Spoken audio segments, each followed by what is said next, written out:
Luar biasa, selalu baik, sehat, dan Tuhan sertai Bapak Ibu pribadi, keluarga, tapi juga jemaat secara khusus di dalam pergumulan untuk pembangunan rumah Tuhan, tetapi juga pembangunan gedung gereja sementara. Bapak Saudara yang dikasihi Tuhan, hari ini kita ada dalam ibadah kontekstual etnik Sumatera, etnik Batak. Ada orang Batak di sini kan? Ya, tadi majelis kasih tahu tidak ada orang Batak di Manoli. Tapi kita semua dari berbagai suku bangsa termasuk Batak dipersatukan Tuhan dalam GKI di tanah Papua. Dalam kesatuan dan pertalian roh itu, saya mau menyapa Bapak Ibu. Horas! Wah, luar biasa. Bapak Saudara jemaat, tema kita hari ini penggenapan nubuat Mesias, cermin bagi penggenapan nubuat pemimpin bangsa Papua. Yohanes 4 ayat 1 sampai 42 yang sudah dibaca tadi berisi kisah tentang perjumpaan Yesus dengan seorang perempuan Samaria di sumur Yakub di kota Sikar dalam wilayah Samaria. Ibu bapak saudara, ini sebuah perjumpaan yang sungguh dahsyat.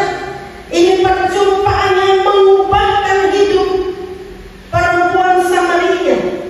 Ini perjumpaan yang membawa berkat bagi orang-orang di Samaria. Perjumpaan yang membawa sebuah perubahan besar. Nah, dikisahkan bahwa perempuan Samaria ini disebutkan tanpa nama. Ia disapa berdasarkan asal kesukuannya Samaria. Tapi luar biasa, ibu bapak saudara, sebab ternyata Yesus sangat kenal perempuan Samaria ini. Yesus tahu luar dalamnya perempuan Samaria ini. Tidak ada yang dapat disembunyikan dari Yesus. Bahkan apa yang mau disembunyikan, latar belakang hidupnya si perempuan ini yang membuatnya datang ke sumur Yakub itu pada tengah hari jam 12 siang, bukan waktu yang umum untuk orang datang menimba air di sumur, biasanya pagi-pagi. Perempuan ini menyembunyikan kehidupannya dari mata manusia, tapi tidak di mata Yesus. Yesus bercakap-cakap dengan perempuan Samaria ini, sebagaimana yang tadi sudah kita baca. Dan luar biasa, karena kasih Yesus menjamah perempuan ini. Meskipun ia mempunyai reputasi yang buruk di mata manusia, tetapi Yesus menjamah hidupnya. Yesus mengubah hidupnya. Kasih Kristus itu, Bapak Ibu Saudara, ternyata mampu menembus batas-batas yang dibuat oleh manusia. Dan karena itu di dalam gereja, sekalipun ada perbedaan, Bapak yang hari ini kita ibadah bersama di Klasi Sorong minggu ini dengan etnik Batak, tetapi kasih Kristus menembus orang dengan berbagai perbedaan. Orang Batak kan, orang Samaria kan, orang Yahudi kan, orang Papua kan, kemuliaan Allah mau dinyatakan.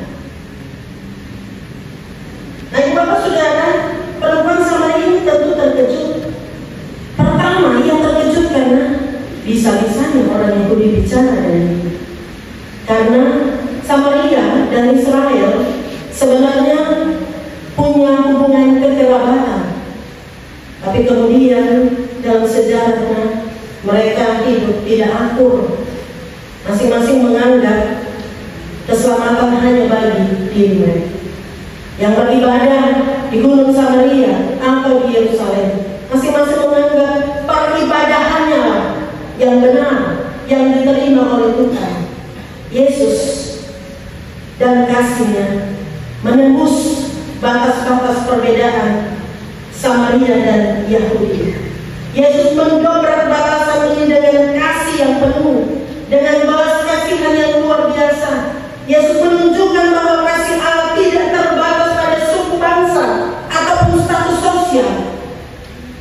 kelamin, latar belakang hidup seseorang.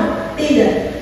Karena itu Bapak Saudara sebagai gereja Tuhan, kita dipanggil untuk juga menyatakan kasih. Kasih dari Kristus yang tanpa batas itu untuk semua orang. Dalam percakapan ini Yesus menerima perempuan Samaria dengan latar belakang hidup yang hitam itu. Kita pun diterima oleh Yesus sehitam apapun hidup kita, sebejat apapun kita di mata dunia, asal kita mau berjumpa dengan Yesus. Itu masalahnya, Bapak Saudara.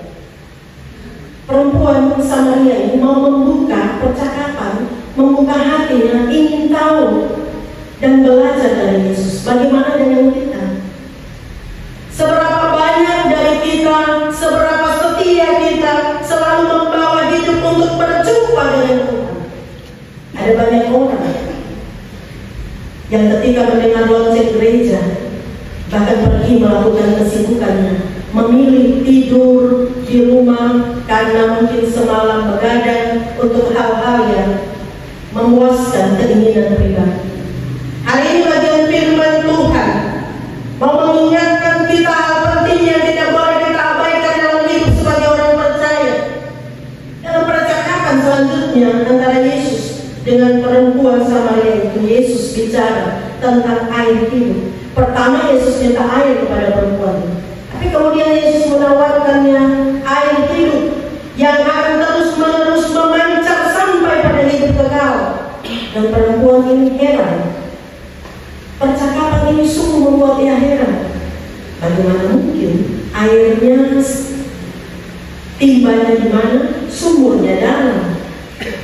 Tapi Yesus bilang itu bukan soal air secara fisik, tetapi adalah percaya kepada Yesus sendiri sebagai air kehidupan yang memuaskan dahaga rohani. Pada bagian selanjutnya ketika bercakap-cakap dengan para murid yang sudah kembali berjumpa dengan Yesus, mereka menawarkan Yesus untuk makan dan Yesus katakan bahwa makanannya adalah melakukan kehendak Tuhan. Ini memiliki kaitan yang sangat erat, Ibu Bapak Saudara, bahwa tinggal di dalam Yesus dan melakukan kehendaknya, berjumpa dengan Yesus dan menyatakan kasihnya adalah hal yang tidak boleh diabaikan oleh orang-orang percaya. Itu tanda kita mengenal Kristus. Itu tanda kita membawa hidup berjumpa dengan Kristus. Kita tahu Kristus, kita orang Kristen, kita beragama Kristen di KTP kita, tapi belum tentu kita punya pengenalan akan Yesus. Apalagi kalau kita tidak setia membawa hidup berjumpa dengan Yesus. Pada bagian Alkitab ini kita diingatkan bahwa semua hal di dunia ini tidak dapat memuaskan dahaga jiwa kita, juga tidak dapat mengenyangkan rohani kita. Jadi tinggallah di dalam Yesus air hidup itu yang memberi kepada kita damai sejahtera, sukacita yang kekal.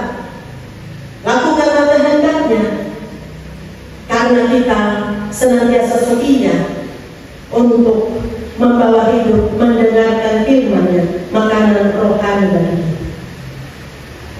Lalu Yesus juga bicara tentang menyembah Allah dalam roh dan kebenaran. Jadi penyembahan kepada Allah bukan soal tempat, Yerusalem atau Gunung Samaria yang dipahami oleh orang-orang Samaria dan Yahudi masa itu, tapi tentang hati yang dipenuhi oleh roh dan kebenaran.